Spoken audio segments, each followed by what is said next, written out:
Hello friends, welcome to Creative Medicine. In this lecture, we will learn about. Hello friends, let us now learn some important points about the preterm labor. So preterm labor is the onset of labor is less than 37 weeks. We call it as preterm labor. So in the preterm labor, there is presence of uterine contractions of sufficient intensity and frequency which results in effacement and dilatation of cervix which is which causes effacement and dilatation of cervix between 37 before 37 weeks of gestation. We call it as preterm labor. So if you see, this preterm labor can be classified into three types.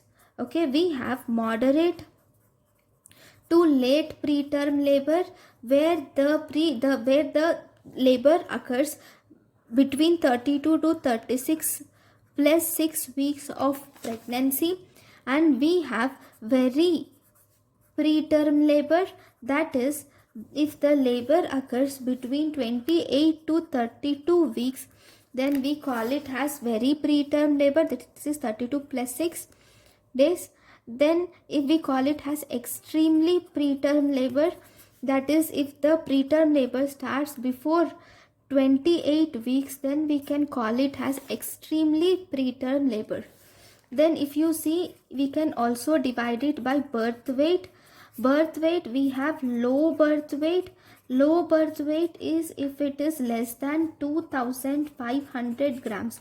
If the birth weight of the baby is less than 2500 grams, then you call it as low birth weight.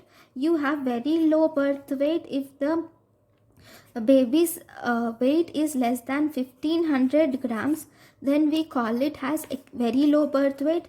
Then there is extremely low birth weight, where the baby's weight is less than 1000 grams, then you can call it as extremely low birth weight, right? So there are many risk factors for this preterm labor, but we will learn only few of them in this. Mostly let me show you how this occurs, okay, with a simple diagram. So if you see, this is the uterus, and definitely we have a baby inside it.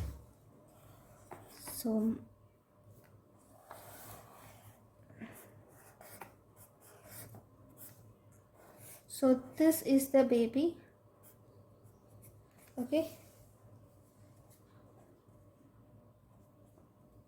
Oh, I should be laughing.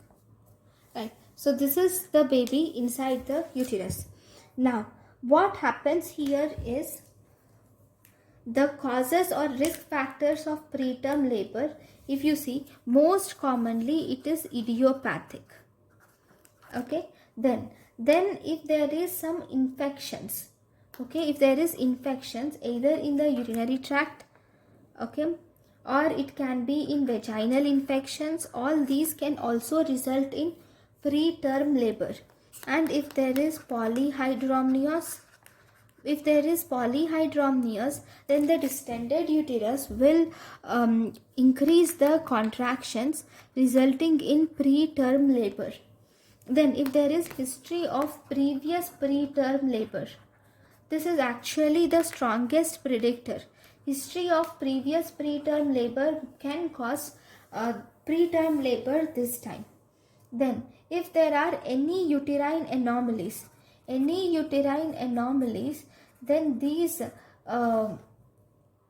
abnormalities like unicornuate uterus or uterine didelphys or septate uterus, in such cases the baby is bigger but the uterus is smaller due to these abnormalities. So because the baby is bigger and uterus is smaller due to these abnormalities, so the smaller uterus, it is difficult for the smaller uterus to accommodate the bigger baby. So as a result, there will be preterm labor. Okay, then there can be premature rupture of membranes. When there is premature rupture of membranes, this amniotic fluid can leak into the cervix outside, which will activate the uterine muscle receptors to increase the contractions, resulting in preterm labor. If there are fibroids, just think that along with this baby there is one small or big fibroid. Now this fibroid which is present along with the baby will accommodate, or it will compress the baby or push the baby, and as a result the uterus contraction begins because of the bigger fibroid and the baby. Both these acting together will activate the contractions, resulting in premature labor. If there is cervical incompetence, obviously if there is cervical incompetence, the cervix cannot hold the weight of the baby, resulting in preterm labor. Okay, then if the mother uses cocaine or smoking or any other illicit drugs, then this can induce the preterm labor. And some of the fetal factors, especially like fetal growth restriction, okay, or IUGR you can say, in intrauterine growth restriction, or if there are any congenital anomalies, all of these can also result in preterm labor. And mother conditions, maternal conditions like antiphospholipid antibody syndrome or hypertension, diabetes, or sometimes obesity or chronic bronchitis and asthma, all these can also result in preterm labor. Then once you have seen a patient suffering from preterm labor, now what do? Now what are the complications of these preterm labor?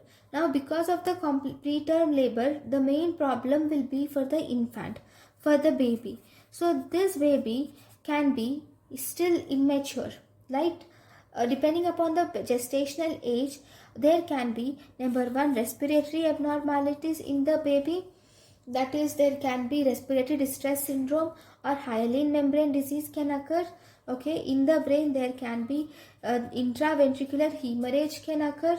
Okay, there can be hypoglycemia, necrotizing enterocolitis can occur, or retinopathy of prematurity can occur in these babies.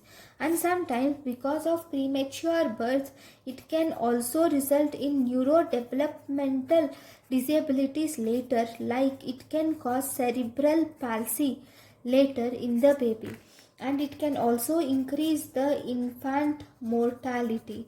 So these are the complications which you see in the baby born through prematurity. Right, once you have identified once you have seen the preterm delivery, preterm labor, then you should definitely do the preterm labor, right? You should, once the labor is started, it's not good stopping it.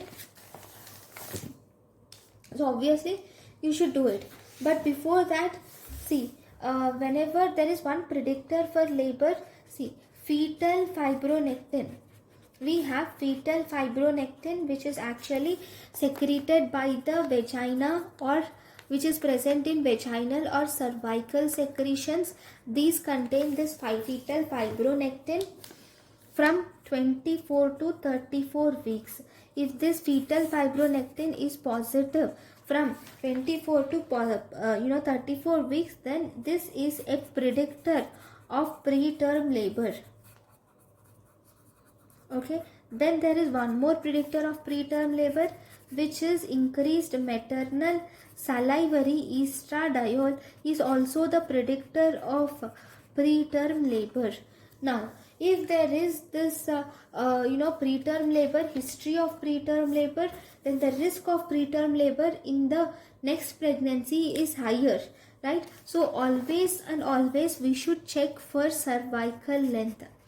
If cervical length is less than 2.5 centimeters, okay, if the cervical length is less than 2.5 centimeters, with history of preterm labor, always and always look for it. Okay, and you will have to do circlage if there is cervical length is less than 25 millimeters, especially between 16 to 28 weeks of gestation. You will have to do a circlage. Okay, you can use a circlage if there is cervical incompetence. This will show that there is definitely cervical incompetence. So in such cases, whenever there is cervical incompetence, then you will have to put a circlage should be done.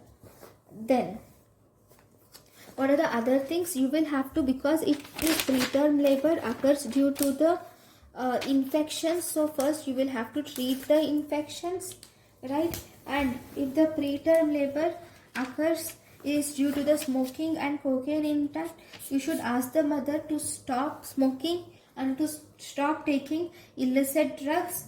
Okay, and you should ask the mother to take good nutrition, good diet, and also you will ask her to give micronized progesterone. This progesterone will actually help in maintenance of pregnancy. So you can give micronized progesterone, or 17 alpha hydroxyprogesterone can be given. Okay, then what are you going to do? Okay, these will be given as prevention, for prevention. Very good.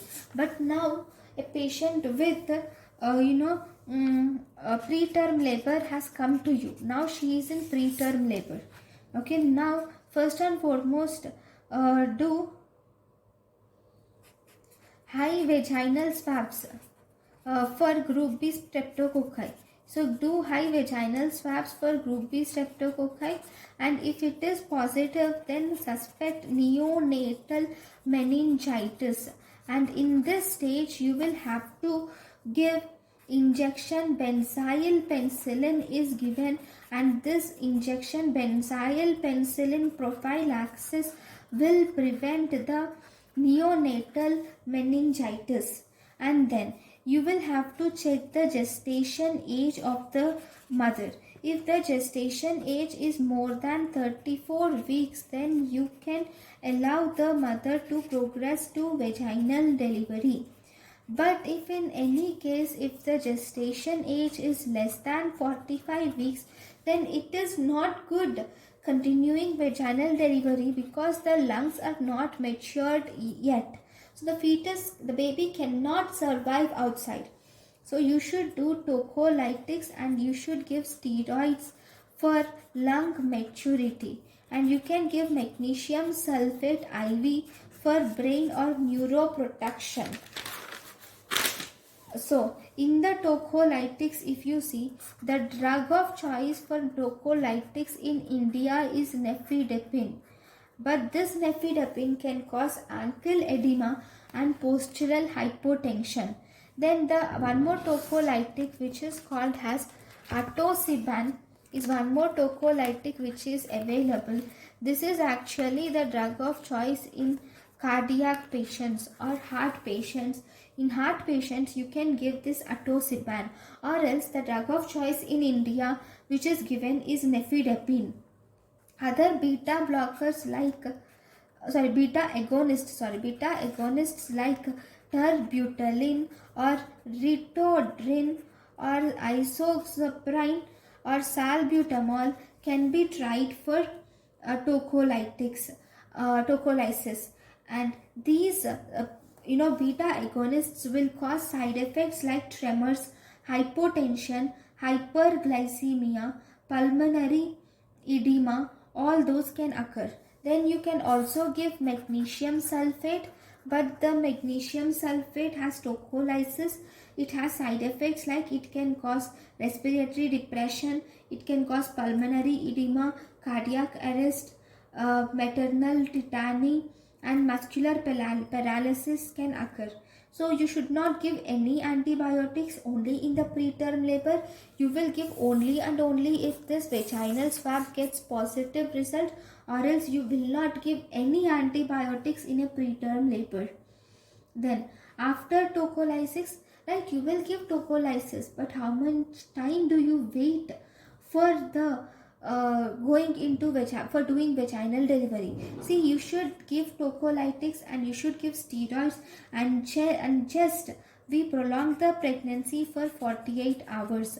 Within 48 hours, the steroid starts acting and the lung maturity will occur, and thus you can deliver the lady after 48 hours.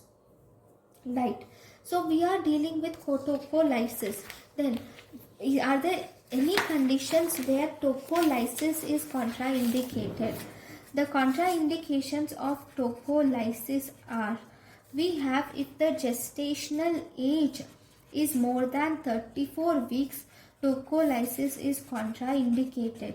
In case of placental abruption, anomalous fetus, chorioamnionitis, advanced labor, or fetal distress, or in eclampsia or preeclampsia, abruptio placenta, or intrauterine fetal death. In all these cases, we will not do tocolysis, because all these cases will precipitate the maternal condition. So, first and foremost, the main important aim is to save the mother and then save the baby. So, you will not do any tocolysis in these conditions. So, this is about the um, you know preterm labor. Thank you guys for watching my lecture. Thank you. Thank you, and thank you for watching.